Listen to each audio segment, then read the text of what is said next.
started serving food at your. Well, you had to, or else you couldn't get it. You couldn't get out. They wouldn't let you open.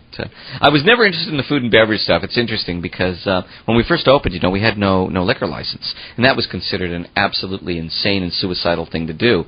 But actually, in the beginning, I didn't even want people. I was such a purist that in the beginning, I didn't even want people to drink.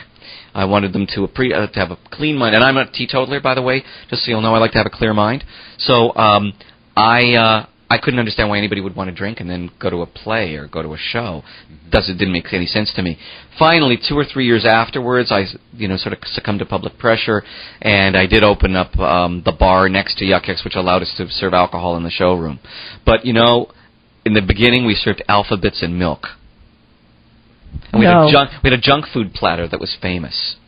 I don't know how much it cost, but it was served for, I can't remember. It would have been $1978 anyway. Couldn't have been much. But we piled on every horrible sugar treat you can imagine, and people who came, mostly stoned, I might add, to our club in the first years, used to order. We knew what they were ordering. Everything was sugar or salt.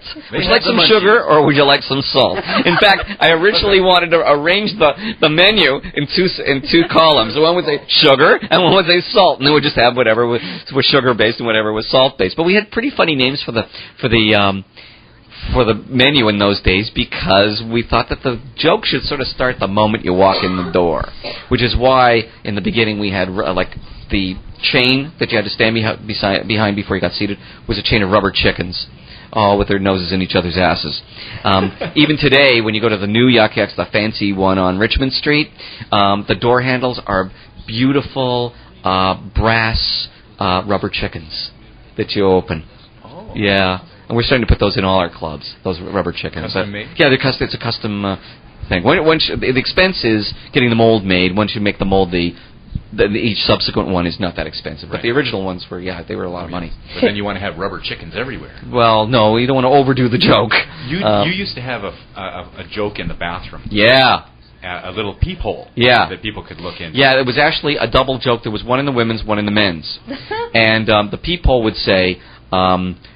peephole to women's washroom, and then you would look in it, and I managed to find a centerfold from some gay magazine of two guys having the most explicit anal sex. When you went in the women's one, it said peephole to men's washroom, and all it was a dog, a picture of a dog, with a tongue that must have been about 8 feet long that was hanging out. Yes. I mean, it's bathroom humor, but you got to admit, it's kind of...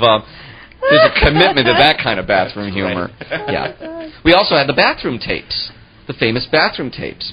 All MCs from the beginning of time, whenever somebody gets up from the audience to go to the bathroom, always says, "You're going to the bathroom? Okay, have a good time." They walk a few feet away, and MC always says, "Let's turn on the closed-circuit television to see what they're doing," and everybody laughs.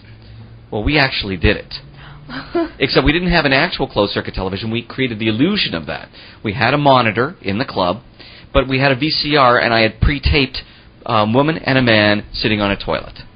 And it was done fuzzy enough that you couldn't really tell who it was. They were kind of crouched over. So you created the illusion. You said, there's a person going to the bathroom. Let's follow them. We'll pick it up on the closed-circuit cameras. Then we wait a moment. I turn on the cameras. You see somebody hunched over. You think it's them. And then when people would leave and come back into the room, the audience they would be going crazy with laughter. Because you created this illusion that this was happening. And the butt of the joke would not know. Well, she wouldn't know, or he wouldn't know what it was that they were laughing about. Talk to me about female comedians. Sure, it's interesting. I just finished writing I write a column for the Village Post newspapers every month. And as you may know, Christopher Hitchens wrote an article in Vanity Fair last month about why women aren't funny. And he went on in this kind of vaguely weirded out, drunken frat house way about how women lack the comedy gene. And it was all this sort of pseudoscience about why women aren't funny. Anyway, needless to say, the blogosphere really attacked him on that, men and women, and said he should stick to, having, bad views on Iraq. But the sad part is, he actually raised some certain questions that he didn't follow through on in the right way. He went off on a bizarre tangent. Because it's true that See, I believe that women are as funny as men, but how do you account for the fact that only 1/10 of comics are women? That's the question that you have to answer, that demands scrutiny. And Less interested in self-abuse, perhaps? They're not socialized towards aggression is one thing. And if stand-up comedy isn't a veiled form of aggression, what is? And then there's the issue of, not that many women want to do it. So the easy thing would be to say, there's sexism in the business. Sexism in show business is just another example. But no, not when 50% of the audience is female and want to see funny women. So that can't be it. So what is it? Well, a lot of women don't want to do this. You know why they don't want to do this? Because it's not a great life.